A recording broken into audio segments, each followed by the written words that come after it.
My name is Elara Vance, and I am 102 years old. I'm still here, but my family talks about me like I'm already gone. They just had a birthday party for me. Everyone stood around my chair, smiling at me but talking over me. They said she would have loved this, and we remember how she loved lilacs. I was sitting right there. The lilacs were plastic. It hurt. It made me feel like a ghost. Let me tell you what happened. It started when I fell, just a little fall, but it scared my daughter, Margaret. She's 78. She and my grandson, David, decided it was time. They said it was for my safety. They sold my house, the one my husband Silas and I built after the war. They packed all my things into boxes. They wrote Memorabilia on the side. That's the word they use for a life that's finished. They moved me here to this place called the Oaks. That's when the language changed. Everything became was. David visited with his boy Leo. He pointed to a photo of Silas and me. He said to Leo, "Your great-grandpa was quite a dancer." Was, not is. I tried to say something. My voice was scratchy that day. They just gave me a soft smile and talked about the weather. My own grandson was putting my husband in the past, right in front of me. But Leo was worse, in a way. He's a sweet boy. He'd point his phone at me and say, "Tell me about the old days, Nana." So I would. I told him about driving a tractor through a storm. He nodded, but he was looking at his screen, not at me. Then he said to his dad, "Yeah, she was really tough." He said it while looking right at me, like I wasn't even in the room. That was the moment. I felt so alone. I decided if they wanted history, I'd give them a history lesson they couldn't ignore. I have a friend here, Arthur. He's 99 and used to be an engineer. I told him I needed a recorder, something small. His eyes lit up. A week later, he gave me a hearing aid he'd tinkered with. He whispered, "It goes to a cloud, Elara." I tucked it into my shawl. Then I started collecting their words. I recorded Margaret sighing over my pills. She said, "Mom was so independent." I recorded David on the phone outside my door. He said, "She's had a great run." They were writing the end of my story without me. Then I heard them planning my funeral. They were in the hall. Margaret said, "The plot next to Dad is waiting." David said, "We should pick hymns. She'd want that." I lay in my bed, perfectly still. My heart was pounding. They were picking out songs for my funeral, like I was already gone. That's when I got mad, really mad. They wanted a eulogy? Fine, I'd give 'em one. I needed help. I asked my aide Brittany. She's young. She actually looks at me. I showed her the device. She understood right away. She said, "They talk around you." She got her girlfriend Maya to help. We made a video. Maya put their recorded words over pictures of my hands, my eyes. She added old photos of me, young and strong on that tractor. At the end, I looked right into the camera and said, "I am not a memory. I am a woman. I am here." We posted it on a Sunday night when the whole family was together for dinner. The phone started ringing an hour later. Margaret was crying. David was shouting, "Nana, what is this?" Leo texted me. He wrote, "That was intense." A news van showed up outside. My friend Arthur wheeled in with cookies. He just grinned and said, "Told you." The next morning, they all came to see me. Margaret asked, "Why?" I told her, "You were planning my goodbye party. I'm not ready to go." David looked at the floor, but Leo stepped forward. He didn't have his phone. He said, "I watched it 10 times. I'm sorry, Nana. I didn't see you." And for the first time in a long time, I believe someone finally did. Leo seeing me. That was the crack in the wall. But walls don't fall down with one crack.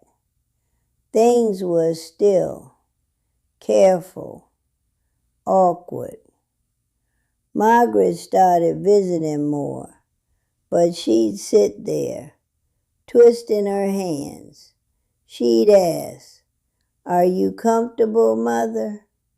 But her voice was tight, like she was walking on eggshells. David came by once, bringing flowers. He put them in a vase and said, "We just worry about you." It felt like they were treating me like a bomb they'd accidentally set off. They were scared of me now. That was new. I wasn't just the sleepy old lady in room 112. Then, about a week later, Brittany told me the facility manager wanted a family meeting. My heart sank.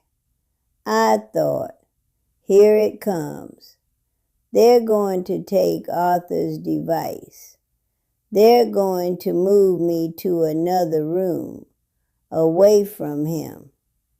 I was scared, but Arthur just winked at me from his wheelchair. "Stick to your guns, Elara," he whispered. They all gathered in the manager's office. Margaret, David, the manager, Mrs. Gable, and me. Mrs. Gable started talking about community guidelines and disruptions. She said the video had caused operational stress. I felt my hands start to shake. But then David cleared his throat. He looked right at Mrs. Gable. "With respect," he said, "my grandmother's video was about being heard. We're here to listen to what she wants." I almost fell out of my chair. Margaret nodded, slow and quiet. She reached over and put her hand on mine. It was warm, like Silas's. Her hand was warm, like Silas's. And that warmth, it undid me. You see, I'd been so busy being angry, so focused on proving I was still here, that I hadn't let myself feel what I'd lost. Margaret's hand on mine, after all this time, broke the dam. I started to cry, not quiet tears, ugly, shaking sobs that hurt my chest. I cried for my house, for my lilac bush, for the smell of Silas's pipe. I cried because my daughter had become a stranger who was scared of me. I'm sorry, I choked out. I miss my home. Margaret's face crumpled. Oh, Mom, she whispered. We thought we were helping. We thought we were doing what was best. And I realized the terrible cost. In fighting to be seen, I'd made them the enemy.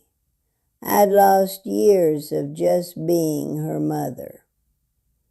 We sat there in that awful beige office, holding hands and crying, while David looked stunned and Mrs. Gables shuffled papers. The hardest moment was later, back in my room. Margaret stayed. She said, "Tell me about the hailstorm, the real story." So I did. And when I finished, she said, "You were always so brave. You are so brave." She used the present tense. And then she said, "I've been so afraid of losing you, I started acting like you were already gone." We both cried again, but it was different. It was a start. That taught me something. I was so busy shouting, "I am here," that I forgot to be here with them. I was wrong about a lot of it. I thought the fight was against them, against their words. But the real fight was against the silence growing between us. What I should have done, long before I ever got Arthur's clever little device, was to reach for Margaret's hand. Not to prove a point, but just to hold it. To say, "I'm scared too," because I am. Getting old is terrifying. You watch your world shrink, your body betray you, and everyone starts speaking in that gentle, past tense murmur. I thought my job was to be tough, to be the unbreakable woman from the stories. But love doesn't require you to be a monument. It just requires you to be present. And so does being loved. So here's my advice for anyone my age feeling the same slow fade. Don't wait for a grand gesture. Don't make a video unless you first had the conversation. The quiet one. The messy one where you might cry. Tell them what you miss. Tell them what you're afraid of. And then, this is the hard part, listen to what they're afraid of. For Margaret, it was watching me fall again. It was the phone ringing in the night. Her fear wasn't about pushing me away. It was about keeping me safe in the only way she knew how. I didn't see that. I just saw the soul sign. To the families, the children and grandchildren who are trying so hard, your love is not measured by how smoothly you manage our decline. It's measured in how you include us in the ongoing story. Stop performing care and just be there. Sit. Ask a question you don't know the answer to. And for God's sake, use the present tense. It's a small grammar shift that changes everything. It says, you are still a character in this story, not just a memory in the prologue. There is hope. It doesn't look like going home. My lilac bush is gone. Silas's workshop is someone else's garage. The hope is in what you build right where you are.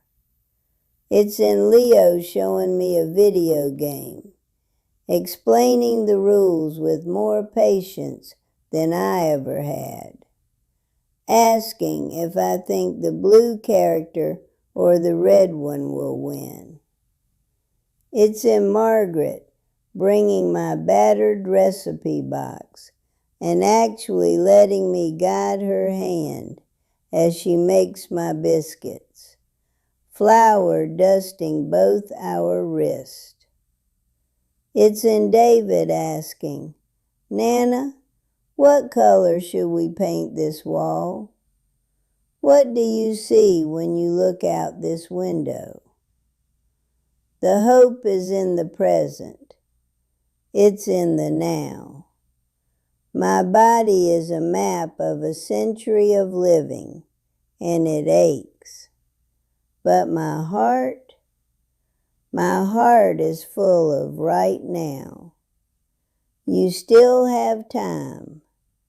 Maybe not years in the way you count them, but you have this moment, and this one, and the one after that.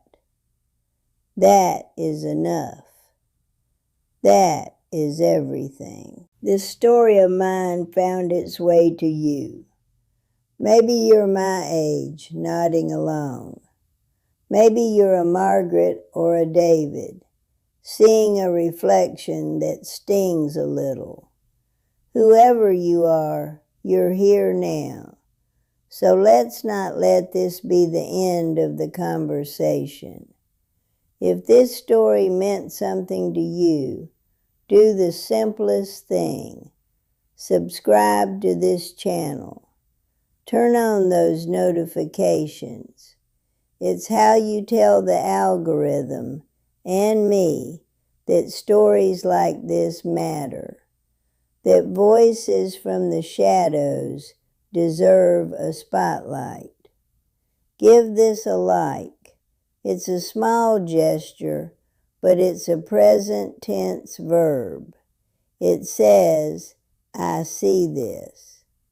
And then down in the comments, tell me, who are you in this story? Are you an Alara feeling spoken past? Are you a Leo who suddenly wants to see more clearly?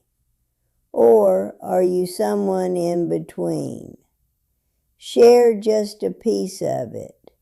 Your words might be the hand someone else needs to hold. Maybe it will be told next. Finally, share this, not just because I ask you to, but because someone in your life needs to hear it. Share it with your family chat. Post it quietly and tag the person you want to have that quiet, messy conversation with.